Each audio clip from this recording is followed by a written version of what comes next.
ঘরে ঘরে জল দিতে হবে, ঘরে घरे जल दीते হবে।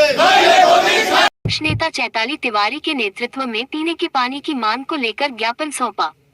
आसनसोल नगर निगम में विपक्ष की नेता और पार्षद चैताली तिवारी के नेतृत्व में पीने के पानी की मांग को लेकर शुक्रवार को भारतीय जनता पार्टी ने नियामतपुर बोरो कार्यालय का घेराव कर प्रदर्शन किया और मांग से संबंधित ज्ञापन सौंपा।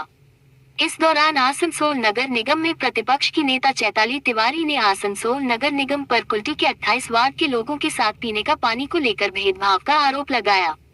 उन्होंने कहा कि केंद्रीय सरकार की योजना के तहत आसनसोल नगर निगम के पूर्व के बोर्ड में जल समस्या का हल कर दिए गए थे, लेकिन कुल्टी के 30% लोगों को आज पानी नहीं मिल रहा है। पीने के पानी पर गंदी राजनीतिक नहीं होनी चाहिए। पानी मनुष्य का जीवन है जो बेहद जरूरी है। उन्होंने कहा कि समय रहते कुल्टी के लोगों की समस्या का हल नहीं होता है तो बृहत्तर आंदोलन किया जाएगा। इस अवसर पर पार्षद गौरव गुप्ता, पार्षद ललन मेहरा, बप्पा चटर्जी, जिला प्रवक्ता राजेश सिन्हा, दीपक झा समेत बड़ी संख्या में लोग उपस्थित थे। আজকে আমাদের এই জলের দাবিতে আমাদের আশা,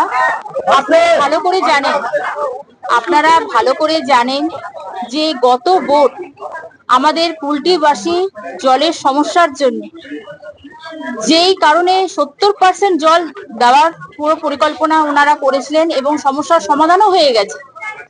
শুধুমাত্র 30% রয়েছে 28টা ওয়ার্ডে। আপনারা বুঝতে পারছেন যে কুলটিবাসীর জল হচ্ছে মানুষের জীবন।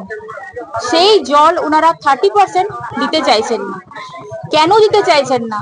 যেই কেন্দ্রীয় সরকার আমরা এই খাতে এত টাকা বরাদ্দ করলেন, 70% কাজ হয়ে গেল, শুধু 30% কাজের জন্য ওনাদের এত দ্বিচারিতা। কুলটিবাসীর ভোট ওনাদের চাই না। আজ কুলটিবাসীর পাশে আমরা রয়েছি। আমার প্রত্যেকটা ভাই বোন যারা এসছেন সকলের সহযোগিতা নিয়ে আজ আমরা ডেপুটেশন দিতে এসেছি।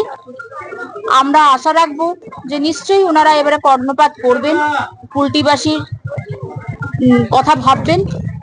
যদি না ভেবে থাকে তাহলে আমরা আরো বৃহৎ রকমের ধর্নার মধ্যে বসবো। দীর্ঘদিন ধরে আমরা ধর্না চালাবো এবং প্রত্যেকটা কুলটিবাসীকে আমরা আরো অনুরোধ করব যে সকলে মিলে আসুন এবং আমরা সকলে মিলে ধর্নায় বসবো এবং এই কুলটিবাসীর জলের সমস্যার সমাধান নিশ্চয়ই করব।